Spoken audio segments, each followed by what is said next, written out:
And good evening, everybody. I hope everybody is well. Thank you very much for tuning in to the next episode of the Dark Artisan podcast.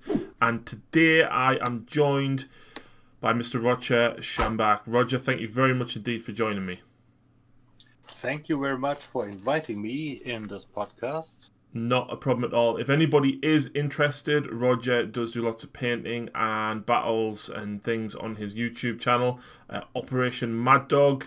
He also live streams on Twitch as well. So make sure you go and give him a follow. I will post all the links in the description down below. But Roger.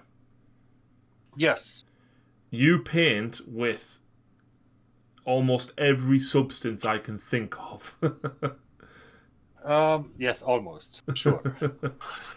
You, if it's liquid, like, you've had it on a model, probably, haven't you? Yes, and to be honest, I changed a little bit in the last months. I put it in the camera. I'm using this stuff. Is that the scale 75 stuff? That's the scale 75 stuff. That's really awesome. I actually have some of that, but I haven't used it yet. Yeah, you have to get used to it to use it. But it's really awesome. Okay, you're painting a blood angel. That helps me, definitely.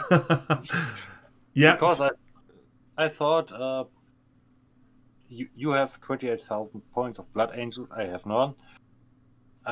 So I would paint a blood angel too. I am down to 5 Blade Guard veterans, a chaplain on bike, a tech marine, and a dreadnought to paint. I only have this one. That's the only marine I have left. All the other ones are blue. I'm an ultramarine player. Definitely the wrong colour. No. At least they're not dark green. No, they're not heretics. So I hope that Henny didn't tune in. Well, speaking of heretics and speaking of dark angels, the reason that today's podcast is going to focus on painting techniques is not only does Roger have a lot of experimentation experience with painting, Ian, interestingly enough, put a post up on our Facebook page and then put it in one of the Facebook groups saying that he doesn't drill his barrels, he doesn't clean his mould lines, and he paints straight from a pot.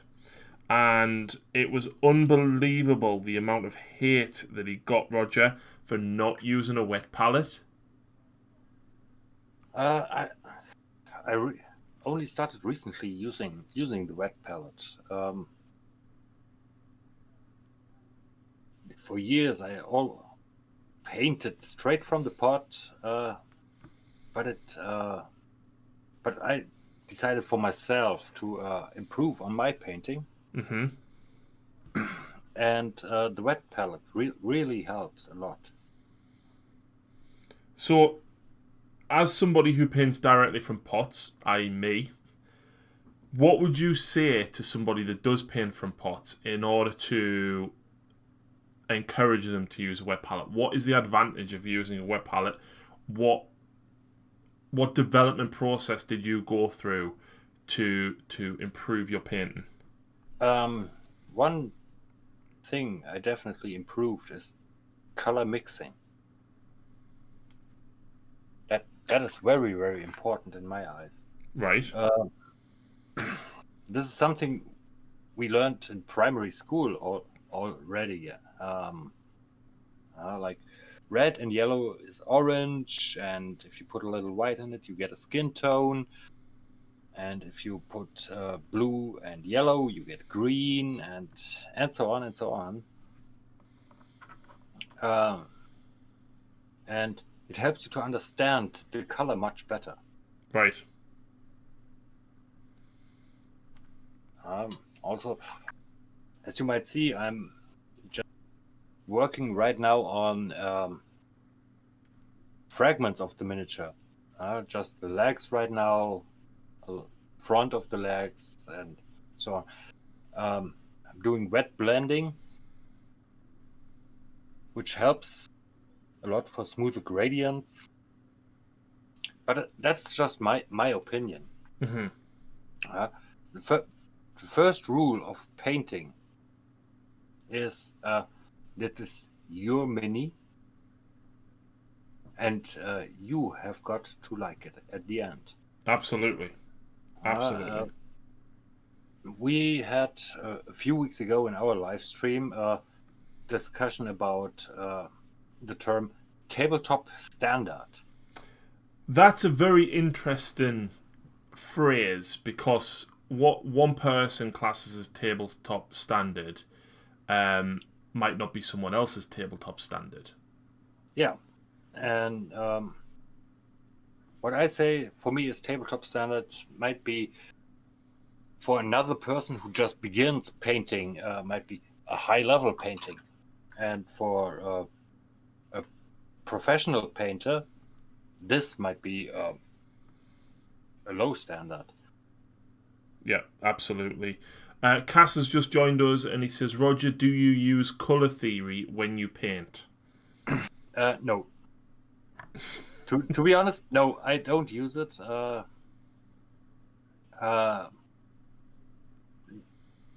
Maybe I use it, but not consciously. Is that where you look at like what colours complement? For example, red. Green goes quite well with red. Yeah, you've got different sets of color wheels. Yeah, because they always teach you to use the secondary colour that is directly opposite the primary colour that you're using on the wheel, and those two colours are supposed to go together quite well. Yes, the complementary contrast always works best, but sometimes you don't always have to use the complementary contrast. It's also the contrast between light and dark, mm-hmm.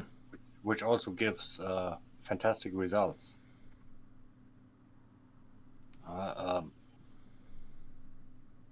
You know my Nighthaunt army? Yes. It was an idea I had while watching the old series Gargoyles from Disney. Yes. And there was one scene where the gargoyles were lit from below in green and from above in blue. And I thought, no, not blue. I changed it to red, so they were Christmas Nighthaunts. If anyone does want to see the pictures of Roger's Nighthaunt, they are available on the Patreon showcase on YouTube that I did a couple of earlier in the week. Song and So says, hello Harry and Roger, by the way, Service and Hallöchen. Hallöchen, ja. Hallo Songonzo, schön, dass du da bist. He's one of my Twitch partners. Oh, excellent, excellent. Well, thank you very much for tuning in. I appreciate it. But no, your Nighthaunt really stand out because the secondary colour is directly opposite the primary colour that you've used, and it really does make them pop. Yeah, and it's not the standard color used for Nighthaunts as I've seen. They're mostly dark, and well, I chose a little bit lighter approach to them. Mm-hmm. Absolutely. One thing I've noticed just at looking at your mini when the stream does pick up a little bit, have you primed that in black and then done a Xenopho Highlight in white spray as well? That is what I always do. It's good for my old eyes. It makes the details pop very much better. If you it's interesting doing that and then putting, for example, in your instance now, putting red over the top. You're kind of creating your own natural shade and highlight with that, as opposed to, for example, underpainting in dark red and then Xenopho Highlight, or doing or highlighting in a lighter red, it obviously gives a very, very different gradient to, for example, me when I'm just doing it in reds. Like here, wait, I zoom in a little bit. From the Relic board game, Sister of Battle, which is only primed black right now. I'll give it a Sentinel someday when I paint it, and there I have a Commissar, where I already started with a Senator. I'll do some more detail work with the white before I really paint him. Mm-hmm. And then he really gets the colors. Makes it for me much easier. Yeah. To see. Cass has just said, when you guys talk about Xenopho Highlight, is it kind of like dusting with a lighter colour? Yes and no. Okay. Roger says yes, I say kind of. So what I do, for example, is if I'm Xenopho highlighting something, if I prime, for example, my Tau, I prime in a very, very dark blue. I use intermediate blue from Vallejo, Roger. Yes. It's a very dark grey blue, and I prime the whole model in that on top of black. I then, so if this was the model, for example, this Blue Angel here, I would then spray from the sides and from the tops with a lighter grey, and I use wolf grey for that. Then what I do is I just go top down with white, and what that does is that because the top is white, and then it fades to grey as it gets to the sides, and then as you start to look underneath the model, it's much darker, it becomes that intermediate blue. It gives that illusion of light hitting the model from the top, and that is the Xenopho Highlight.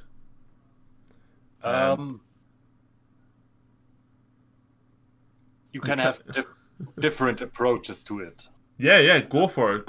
Everybody has different techniques and way that they paint. At first, I prime the whole mini black, and then I go from above with the white, and as my white is quite translucent, I do several passes. So I have a mid-tone with a gray for the first path, and next path I have it lighter, like here on the shoulder pad. Here. I hope you can see it. Can you zoom back out just a little? I think we can just see that. So, yeah. A little bit zoomed out, and so you see here on the top it's lighter, and on the bottom it's darker of the shoulder pad. Yep. And that's all the magic in Senator.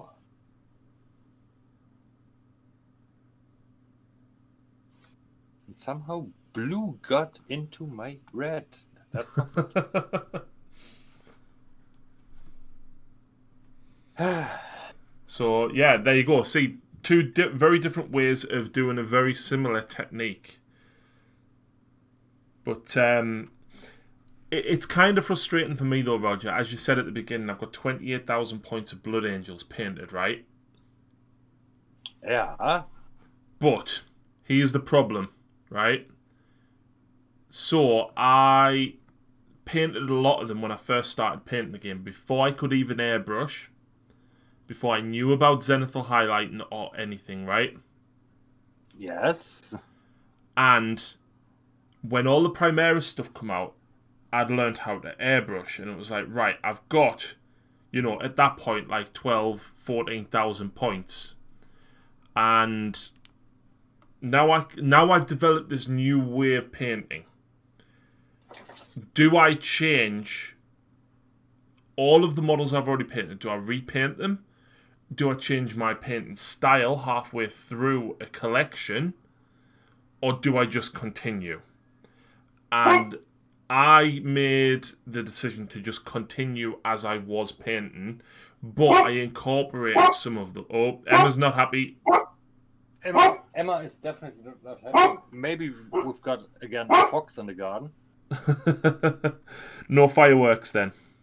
No. The thing is, you have 28,000 points in your army. Yeah. And how many points do you field? 2,000. 2,000. So 26,000 points remain on the shelf. Yeah. And mostly, I guess, you use the newer stuff. Yes, and some Blood Angel specific stuff. That's why I say mostly. Yes. I have like 20,000 points of orcs painted. Yeah. And I changed my style. Orcs were my first army back in 94. And there were no YouTube tutorials how to paint. The tutorials in White Dwarf were, not very good. Yeah. To be honest. And, it was just one thick coat. It was one thick coat. And, then I learned to thin paints. Then I learned then the washes came out like Nuln Oil, Agrax Earthshade, and all that stuff, which are really magical. I really do love using Nuln Oil and Agrax Earthshade. Yeah, magic in a bottle. I have at least 2 bottles each here, so that I don't run out. Cass has said, could you use a hybrid of styles? Yes, because what I was saying was that when I realised I could actually airbrush, I actually went back and revisited all of my Blood Angels. And what I did was all of the power swords I airbrushed. All of the jetpacks, the exhausts on them, I airbrushed. When I learned how to do exhaust burn or heat bloom on like laser cannons and stuff like that, and exhausts, I went and did all of that. Headlights and OSL from plasma, things like that, I went back and I actually redid the entire army, but I didn't change the actual painting of the model. I literally applied that new style and technique that I'd learned on top of an already painted army. This and I think of painting a model as an achievement.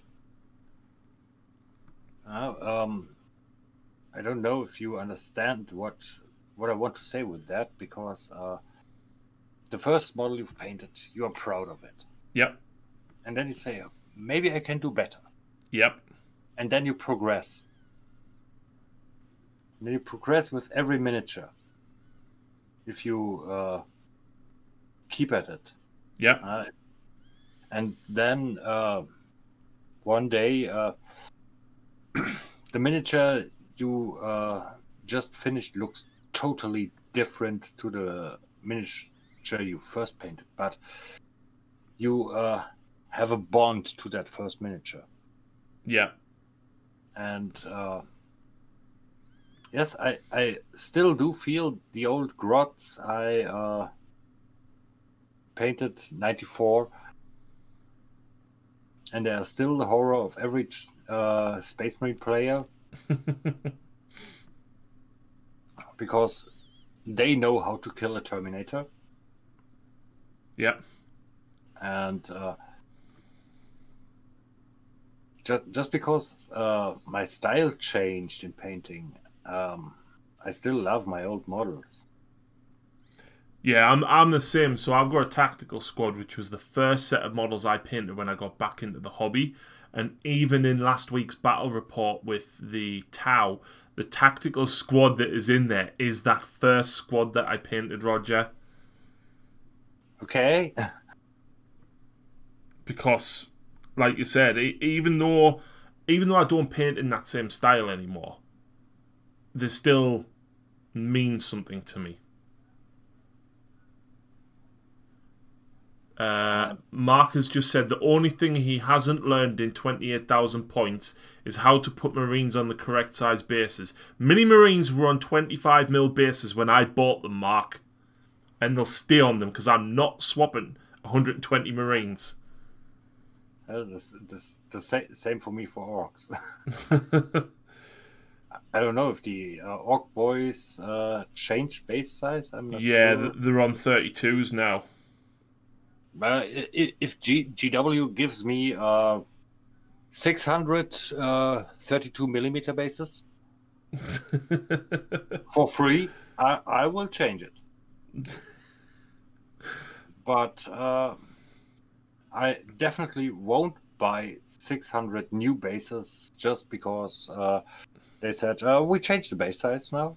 Yep. When Terry from Demonscapes released the Space Tech bases, I was like, I want them for me Necrons. And I only did the models that I got from the Indomitus box, right? And I was like, you know what? These bases look nicer than the other ones. And I have rebased quite a large portion of my Necrons already onto 32mm. Because again, they came on 25s when I bought them. They were based on 25s. The first Terminators I got came on 25mm. I remember them, the plastic ones with the heavy flamer in the side, and they're all in the same pose with the slot base on the 25mm. Yeah. And I also got an old Rogue Trader Chaos Space Marine with a heavy flamethrower on 25mm. Yes.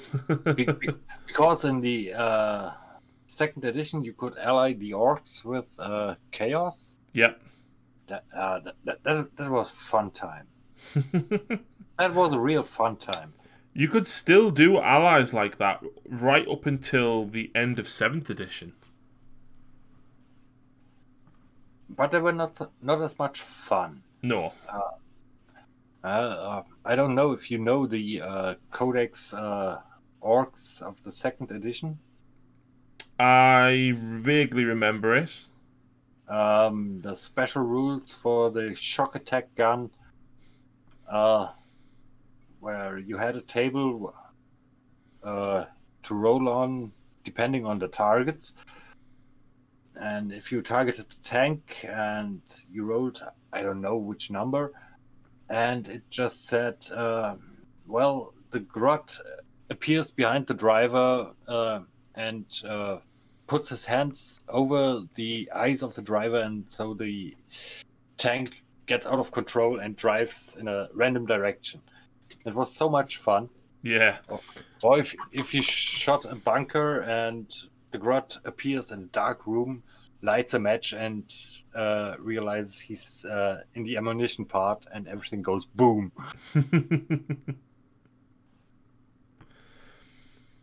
So another technique that I actually learned after I obviously developed my painting and stuff was weathering powder. Oh, yes.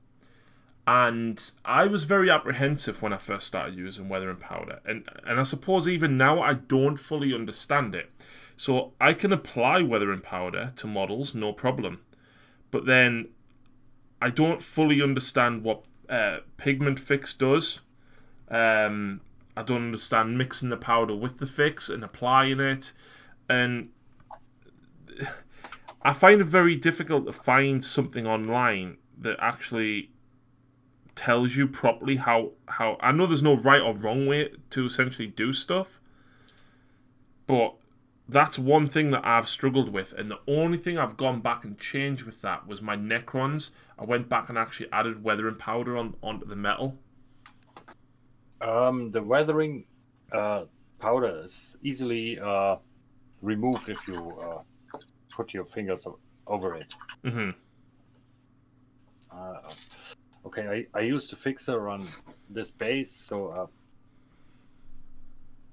it stays there. But if you don't do it, you can rub it off very easily.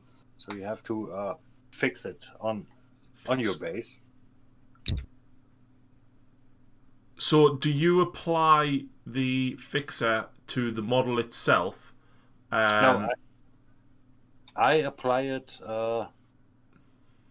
after I put the weathering powder on the miniature.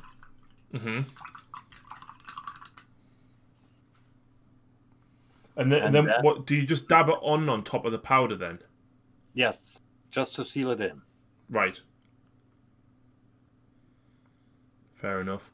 Thomas has joined us in chat. Hi, Thomas. Hope you're well. Hi, Thomas. Mark saying having to have snotling bases to be able to use it was the best. Yes. Yeah, you had to show the ammunition you have for the shock attack gun in second edition. That was really fun. It also was expensive, but you could also use these snotlings or those grots for Warhammer Fantasy back then, and you had like today, if you play Age of Sigmar, any kind of demon army, Yeah. you can use it for both systems, which is very useful.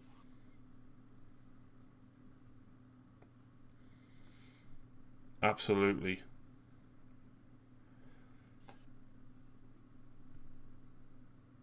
So, in relation to airbrushing, right? Yes. A lot of people think that it's cheating. No, it's a tool. I agree, but you see, like, sometimes you browse Facebook and you see these like really nice, crisp looking models, and they're like, "Oh, you used an airbrush, you cheated." And I would disagree, and I would agree with what you said, Roger. Airbrushing, it's not the be all and end all. You can get a lot of work done with an airbrush, but in my opinion, it still requires a bit more work after that if you're entirely airbrushing a model, for example.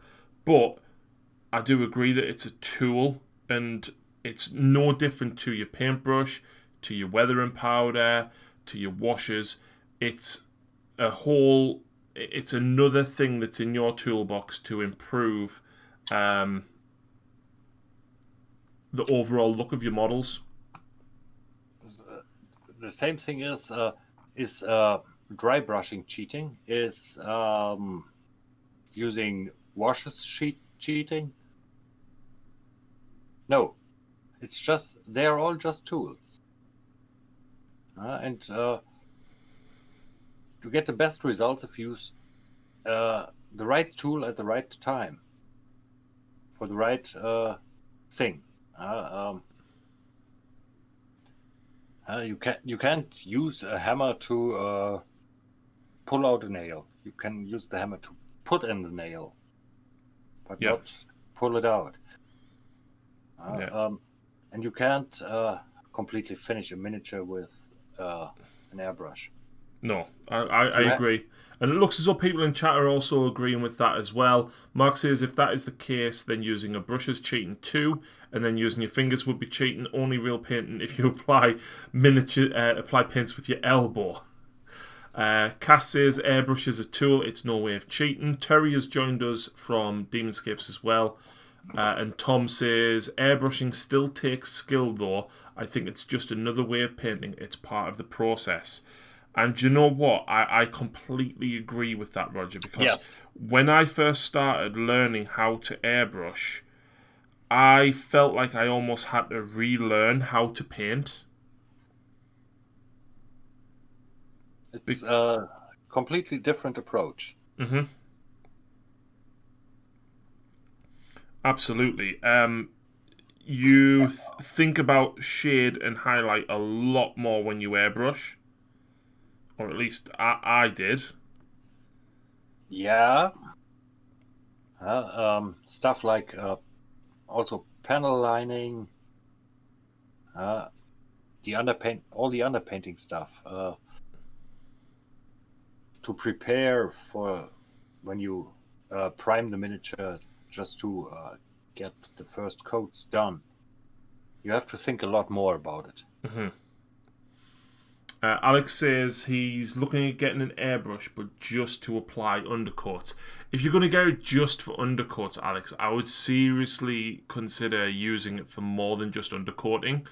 You could base your army in a specific colour and achieve undershading and zenithal highlighting without too much work in comparison to what you might do by physically painting the entire model with a brush. Simon says, airbrush is devil warp magic, it's heresy, and I love me some heresy. Seriously though, who really thinks airbrushing is cheating? There are a lot of people thinking airbrushing is cheating. But right now I'm glazing. That's cheating too. Yep. Alex, about getting an airbrush, getting into that, it's going to be a rabbit hole. You will start first by priming. We're getting into winter. Airbrush is perfect for priming in winter. And then you put on the first base coats, and then you do gradients and all that stuff.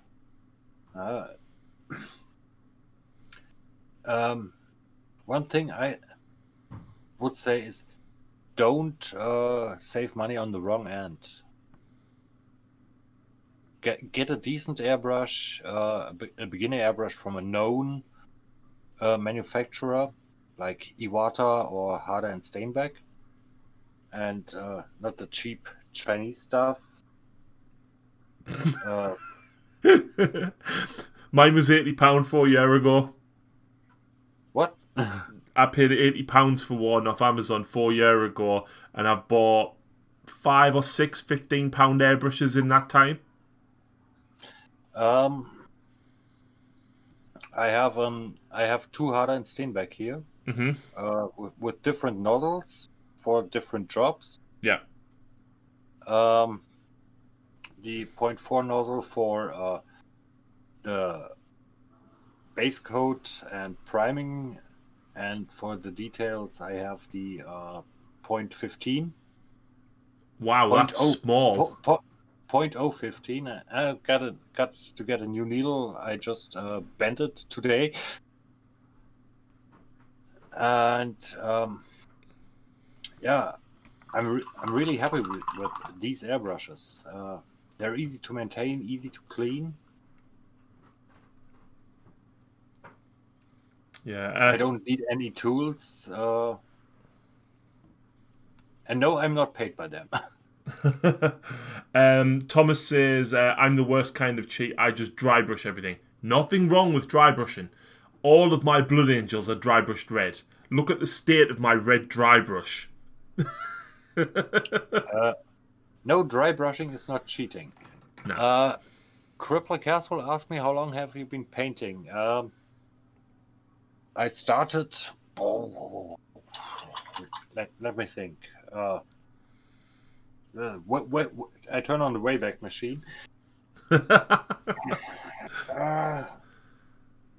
The first miniature, if we could call it a miniature, I painted was an F-14 Tomcat as the movie Top Gun came out. It was middle of the 80s, I guess.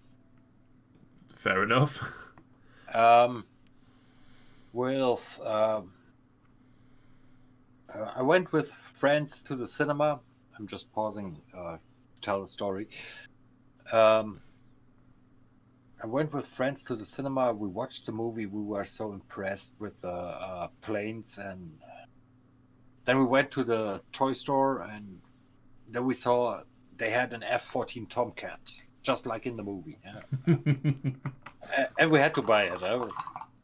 Each one bought a set, we bought the glue, and we bought the paints. That was the mistake, the paints. Those were the infamous Revell enamel paints. And if you don't know how to use enamel paints, the result is going to suck. Well, I'll tell you. We'll cover enamel paints after you finish the story. And well, the same goes for acrylic paints if you don't know how to use it. You can also use. You can also get very crappy results. But well, we built it, we painted it, we had fun. Then some years later, Hero Quest and Star Quest came out. Yes. And we still had those paints in our shelves. Those enamel paints don't get bad, just like the real old GW paints. And we used that to paint Hero Quest and Star Quest. Nice. And I think Hero Quest and that came out about what, 90 maybe? Beginning of the 90s, yeah. And then in school, one of my schoolmates brought the rules for Blood Bowl. Second edition. First edition was with paper miniatures. Second edition had real plastic minis. Right. And I told my parents I want that game for Christmas. And yes, my parents bought me Blood Bowl for Christmas. And the store where they bought it wanted to sell them also acrylic paints. And they said, no, he's got those Revolve animal paints. He can use them. And the guy in the store said, no, don't use that. Use the acrylics.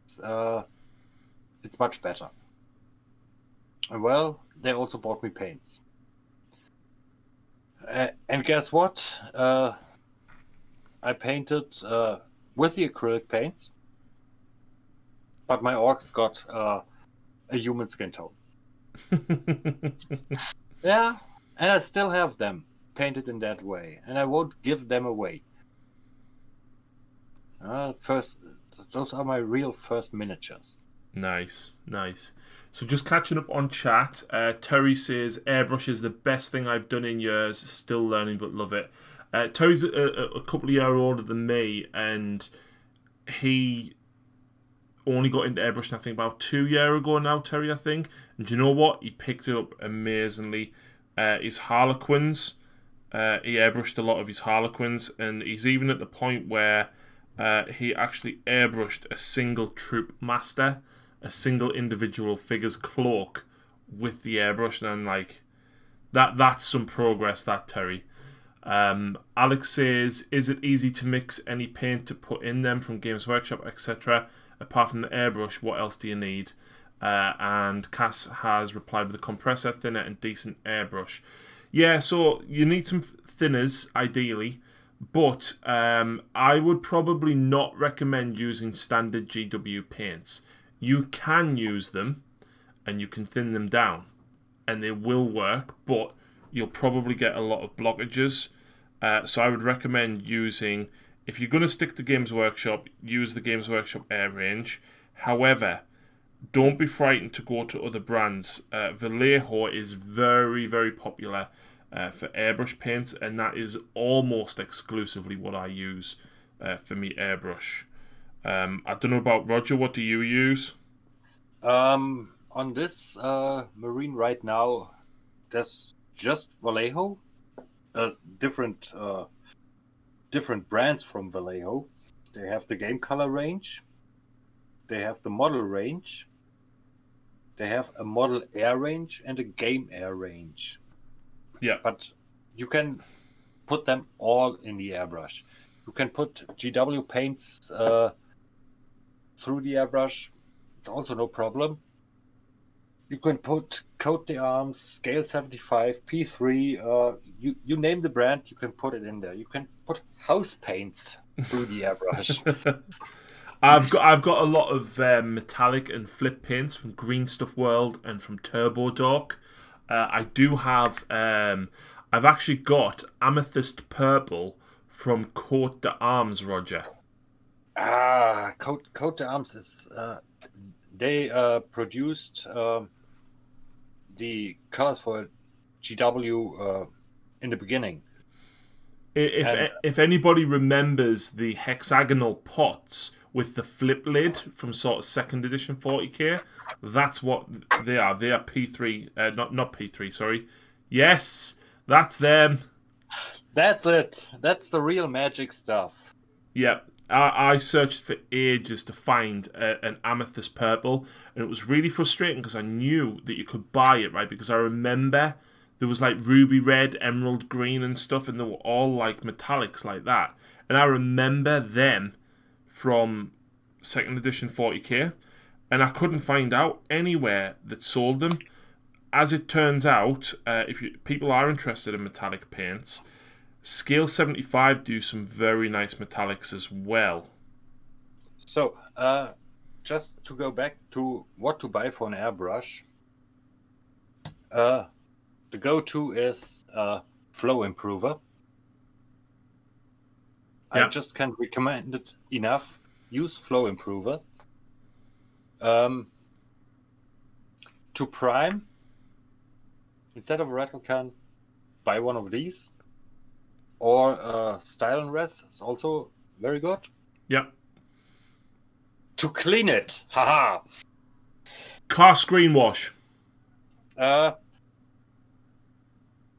see that bottle? Yep. It's not the original content. Is it car screen wash?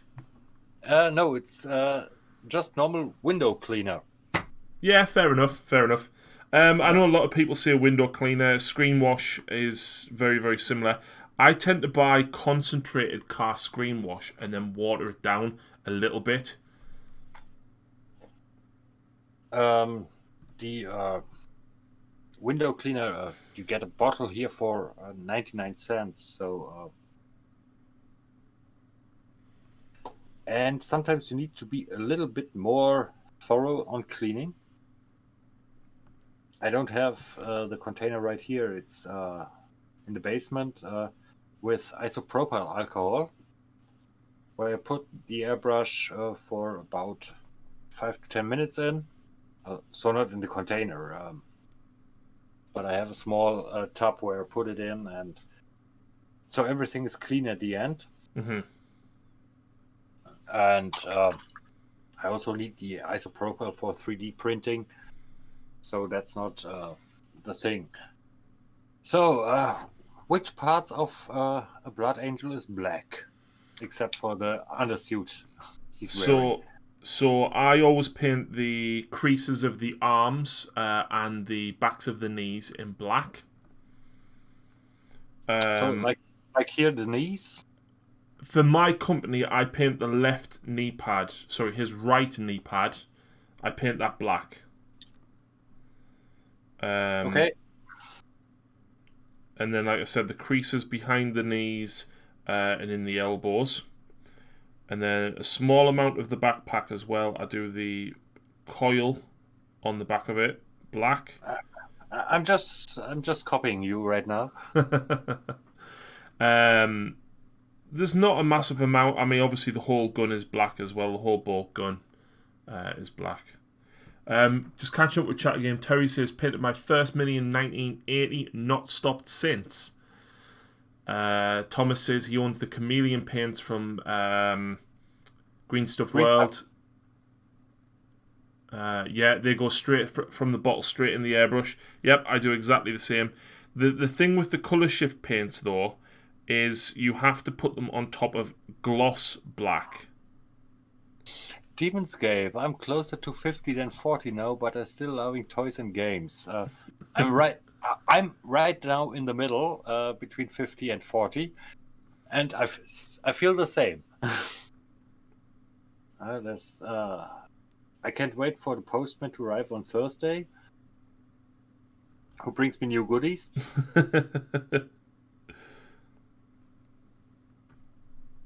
Okay, I didn't buy it. I won it in a raffle, but I'm happy about it. Alex says, think I'll get one. Great advice, guys. Well, Alex, you are in the Patreon chat on Facebook. Roger is in there as well. Terry is also in there, and Thomas. There's loads of us in there who do airbrush. So if you need advice, please drop us a message, and somebody will be able to answer. Just ask. Oh, okay. The eagle on the front is also black? Yes. Great.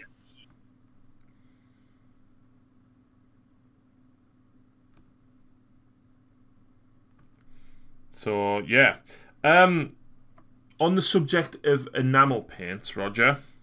Yes. I defer to your expertise for them, because I vaguely remember using enamel paints as a kid when I couldn't find any gold or whatever, right? And I had this little tiny pot of gold enamel paint, and I always remember it screwed everything up because it didn't clean off in the water like what acrylics does. And you had to use white spirit and stuff. But I've seen you not only use enamel paints, but also white spirit or terps to great effect on some terrain features as well. So would you mind explaining to me, because I have no idea how to use enamel paints? Go away, Mr. Blood Angel. I've prepared something. I've got a small house here I built today. And I've got some enamel paints here somewhere. No, that's the white spirit. I don't want the white spirit now.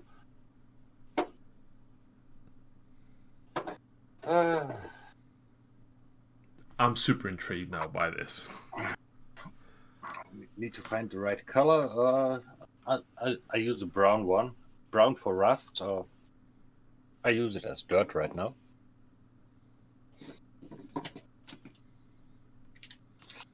First up, like every color, shake it well. As you might see, I didn't use it a long time, so I need to stir it. Toothpick. Cass says he uses enamel washes. Yeah, that's an enamel wash right now. It's almost the same.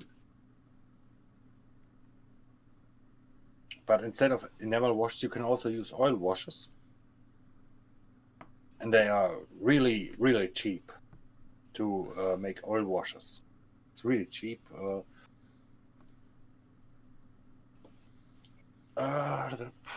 Cheap synthetic brush. You don't want to use the good brushes for enamel and oil paints. And then you just dab it on like any wash. So is this an enamel wash that you're now applying to this Yes, house? This is an enamel wash. Just to compare, I prepared some oil washes for me here in this small glass bottles. The color is different for now, but the effect is the same. Whoop. I'm dropping everything once again. So you see, it's much more thin. You have to let them dry quite a long time. Right. And then you get either an old brush or a piece of sponge and some white spirit to take it off. But you can also... It's a cheap oil paint set for €4. And we use that right now too. Just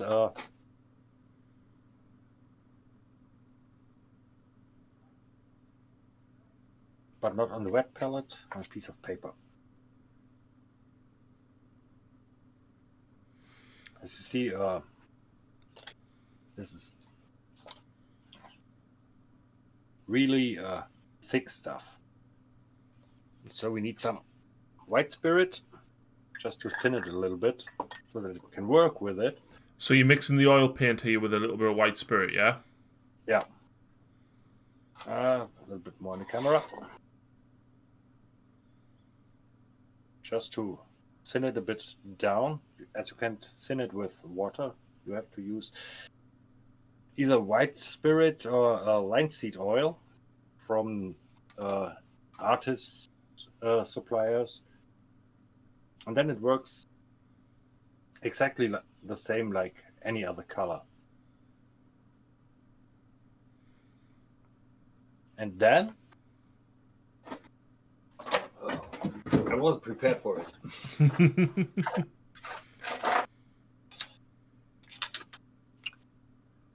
The lady at the cashier's desk looked very strange at me. Oh, Makeup brushes. So get this right. Roger's got quite a long beard as well. Have you? You haven't got long hair, have you? No. No, but he has a long hair, glasses, kind of baseball cap. He doesn't look like the type at all to buy makeup sponges. So, Harry, if you want to use some of this, send Lucy to buy it. Yep. And just cut off a bit of sponge. And then you can just take it away a little bit. Okay. I didn't leave enough time to dry right now, but you can see you can get a gradient there. The bigger the place is you're using it on, the easier it gets. Where do I have a big? Can you zoom out slightly just so we can see that? Wait. There we go. So, just putting it here in the lower part. Where's the sponge? And then I just drag it in the direction I want. And I have a slight gradient. Yeah. Okay, light is too strong. Just add a little bit more. It's just like with the airbrush, with the normal brush, it's just training. Mm-hmm. And so you get gradients. I don't know if you know James Wapple. No. No, he also has a Twitch channel, and he only paints in oils, miniatures in oils, and oh my god. But he's living from painting. He's a professional artist, not only miniature painting, but he also does portraits and all that classical painting stuff. Yeah. And so he knows how to work with all those kind of mediums. Yeah. But you can get a real good gradient just by putting on a little bit of oil and dragging it in the direction. So what's the main differences in properties between, like, is there a difference between enamel and oil? And what are the differences to the generic GW washes? I don't really know the difference between enamel and oil, but the difference between a GW wash and an oil or enamel wash is when the GW wash is dry, you can't do anything. When this one's dried, I can reactivate it with white spirit and take it away again. So it's in particular probably quite good for 40k terrain, like if you're adding grime and stuff, and you can remove it or re-add it. Yes, you have a lot more time working on it. Mm-hmm. Mark in chat says, is what it says on pigment fixers and pigment wash thinners true? That you can only use them on acrylic and not enamel?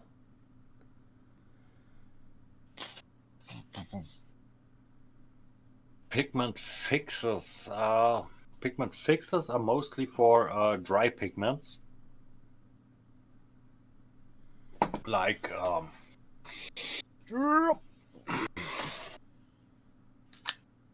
good that I've got almost everything in reach. So now I've got to zoom in again. Alright, sorry, he says that would be why the fixer or thinner for the pigments is enamel based, so that it could reactivate again. Yes. Cool. Well, I didn't know that, so I've learned something new today.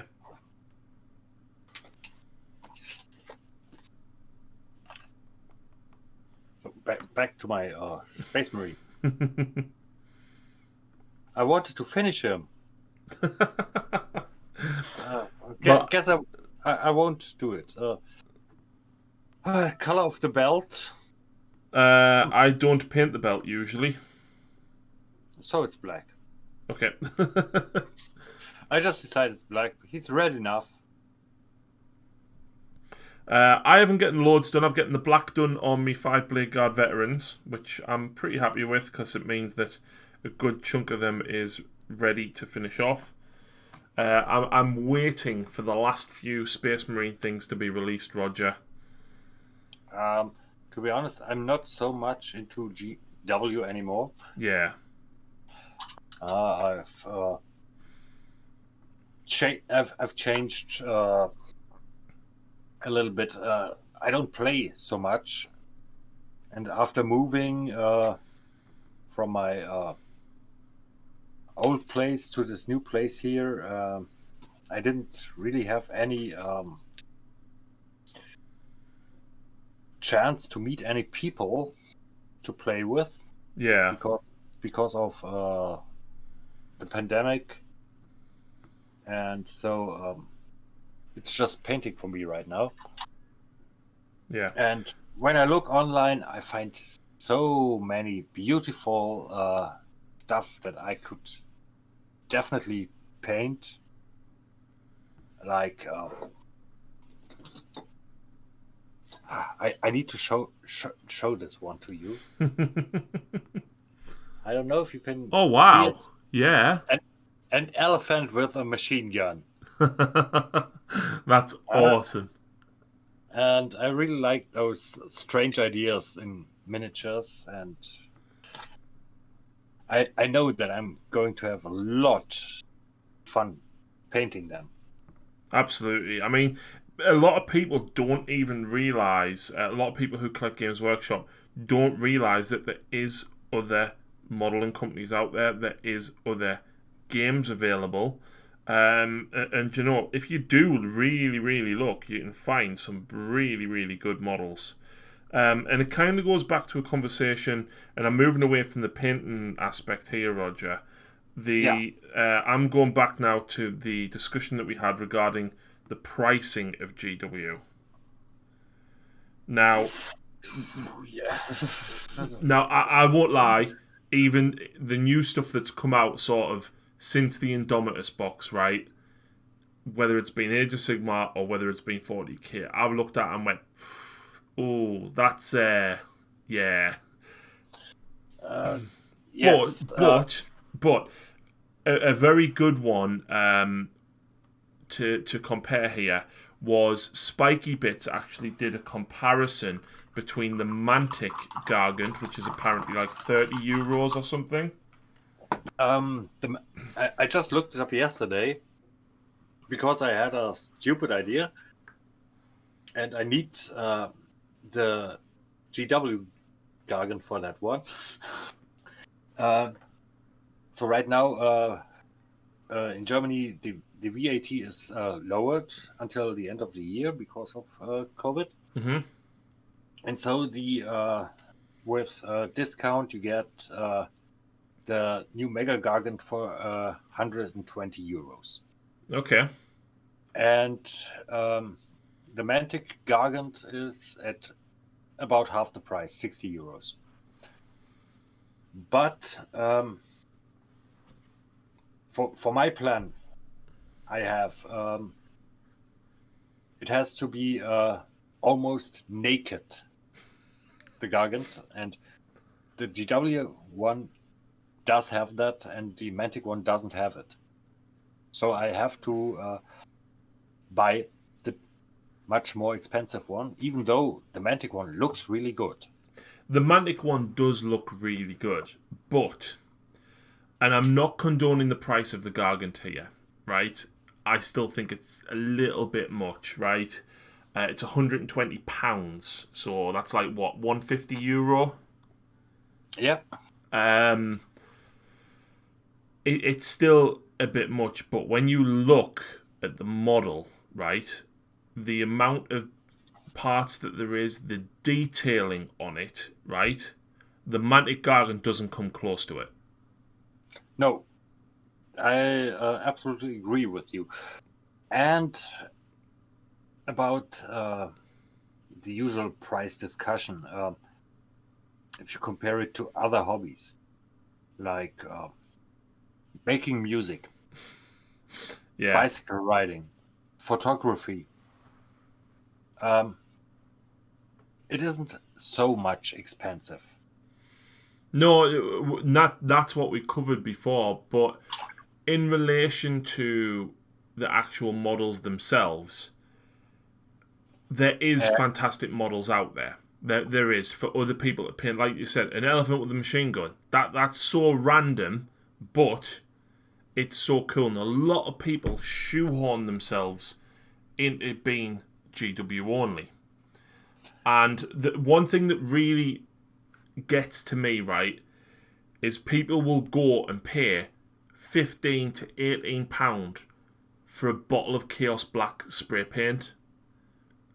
And it's like, why won't you just go to Halfords and pay like £8, or go to Wilkinson's and pay £5 or £6 for a grey or white primer? Why do you pay £15 to £18 from Games Workshop? Because it's better. It's not. It is no better. And that frustrates me that sometimes people are so single-minded at Games Workshop. And I'm not saying there's no reason not to be, but you learn more, you experience more by getting out there, looking at other miniature games, looking at other companies painting products. I think I know why this happens. If you go into a Games Workshop store, you get everything there for the beginning. I really say Games Workshop store, not independent store. Mm-hmm. If you don't know much about it, you go in there. The salesman comes to you and says, you're interested. What do you want? Do you want fantasy or do you want science fiction? And then, okay, I want some fantasy. He shows you Age of Sigmar. He lets you play 2 or 3 rounds. Then you get hooked, and then, okay, I buy the starter box. What else do I need? Yes, you need glue. So you buy the GW glue, which you can also buy from Tamiya or Revell or any other brand. Yeah. Then you need colors. Okay, we've got our range. I don't say the colors GW sells are bad. I personally, except for the washes, don't like them because of the pots. I'm more the dropper bottle person. Yeah.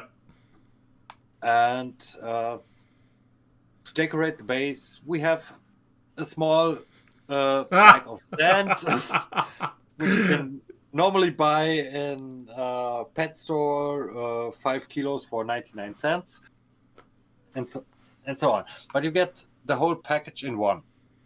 And so the people are hooked on this one store. Mm-hmm. This is their marketing. Yeah. Thomas has just said there, I was that guy. I now buy black spray from Screwfix for £5. That's exactly... I don't get mine from Screwfix, but that's what I do. I buy the black primer from Boys, which is a northeastern England store. Terry says the same as Null Noil. Most black wash is just of a slightly different consistency to Null Noil. I had a big giant bottle, I think it was like a 300ml bottle of Vallejo black ink, which I paid a tenner for, and I watered it down and I got twice as much. Yes. Demonscape says he used De La Roni ink. Yes. Great stuff. That's really great stuff. I really do love working with inks. It was because of watching tons and tons and tons of YouTube tutorials by painters like Maniac, Vince Venturella, Trovarion. This is when I started to change my style a little bit, and I really do like it to learn new stuff for painting. And there's so much out there by looking at other companies as well. So I think if there's one thing I want to take or give advice from tonight's discussion, Roger, and you'll probably say the same, is don't be frightened to try other products, other companies, and other techniques and types of paint. Yes.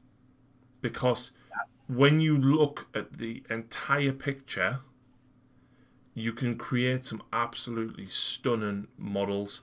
The Basin products, for example, I bought a bag of sharp sand 6 years ago for £1.19. I'm still using that to base models today. You can't do much wrong while painting. Yeah, you can correct it every time. But not just that, the resources are out there. I mean, how many painters are on Twitch now? Because of the pandemic, how many people have now started streaming Warhammer or, painting D&D figures?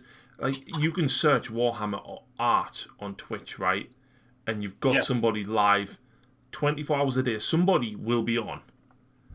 Yes, and combine that with the sheer weight of videos that is on YouTube. To be honest, we live in very good times for that. As a hobbyist, be it painting videos, be it battle reports, you can turn on YouTube or Twitch and you find a video you can watch or stream. I'll hold my hands up, right? I probably watch YouTube and Twitch more than actual TV now. Yes, but that's also for me too, but that's because TV sucks. Sorry for my wording, but that's my opinion. Yeah, absolutely. There's so much on, but especially in this day and age where a lot of people aren't leaving the house as much, having that live interaction, and most people, if you ask them a question, will take the time to answer it for you. Yes. And they're coming up so much great collaborations right now due to the pandemic, because the people have the time and they'll say, okay, we do a challenge.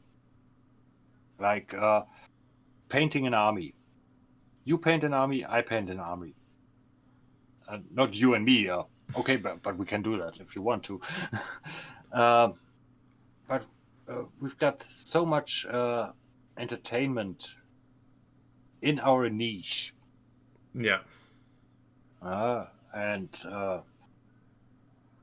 with a lot of great artists also. To be honest, it was 2 weeks or 3 weeks ago. Really, one creator made me cry. What? With this video, yes. I don't know if you know Ninjan. No. No. he's a friend of Minyak, also miniature painter, and his dog passed away. And he had a Napolitano Mastiff, one of those really big dogs, which look a Great Dane. No, not a Great Dane. You know Harry Potter. Yeah. The dog Hagrid has. All right. Yeah. Yeah. He had one of those. And so he took the model from Night Models, Mm-hmm. who do the Harry Potter game. And to remember his dog, he painted him up. Yeah. And it was so moving. I really cried while watching this video. There was... Ian has actually done a very similar thing with his dog that passed away earlier this year called Benji. Benji was a Yorkshire Terrier, and Ian actually adopted him. He was already very old when Ian got him. And I think he was about 17 when he passed away. And Ian got the one of the Space Marine captains. It was a store limited one, and I don't remember where he ended up finding the miniature from, but he painted the dog up like Benji, and he's actually put him on the base of his captain. I'm just actually going to have a quick look. That's awesome. Yeah. Right, so it's not going to be the best. If you look on screen, you can see the captain and the dog, but you can't see it clearly, but you can see that it's there. And that's on his painting desk. Great. I really do love it. Love such... And do you know what? I think when you do something like that, it means a lot. Like, I know you probably spoke to Ray once or twice in the Patreon group, Roger, and obviously he sadly passed away last month from COVID, and a few of us have done. Ian's done a Blood Angel army in remembrance of Ray. Despite them both being called Minto, they were actually not related, but Ian grew to be very good friends with Ray. And obviously me and Craig went around Ray's and played quite a lot. And I did a Furioso Dreadnought, and I got a plaque made to go on the front with Brother Raymond on. And Craig has done a Terminator Captain and a Librarian Dreadnought in remembrance of Ray. And I think it's such a personal touch to do something like that. Yeah, to be... now I've got to be honest. I've followed all of that about Ray, and I saw all of your efforts painting that Blood Angels in his memory. And this is the real reason I started a Blood Angel tonight. Excellent. And Excellent. I didn't know him personally, but as everyone in the Patreon group, he was an excellent person. And loved his cheese at times, mind. And I have to be still much more honest. I don't have use for this Blood Angel. So anyone, be it a Patreon or not,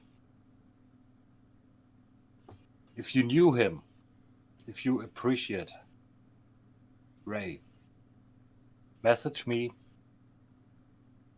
and I'll give it to you when he's done. There we go. Thank you very much for that, though, Roger. I'm sure he'd be very proud of that. Blood Angels were, of course, his favourite army. He was a Blood Angel through and through, and that's how we found out about my channel, of course, because, you know, the my focus and main army. But when he's done, I've got still a lot to do on him. Well, like I said, I appreciate that very much, so thank you very much. On that note, however, we are going to call it a night from the podcast. Roger, it's been fantastic to have you on and actually talk about not game stuff. It was an absolute pleasure for me to be here with you. I hope we can do it again. Absolutely. Even if we do some live streams on Twitch together, I would like that a lot. Yeah, sure. And to all who joined us in the chat, thank you very much for supporting the channel here. You were also a great pleasure to read.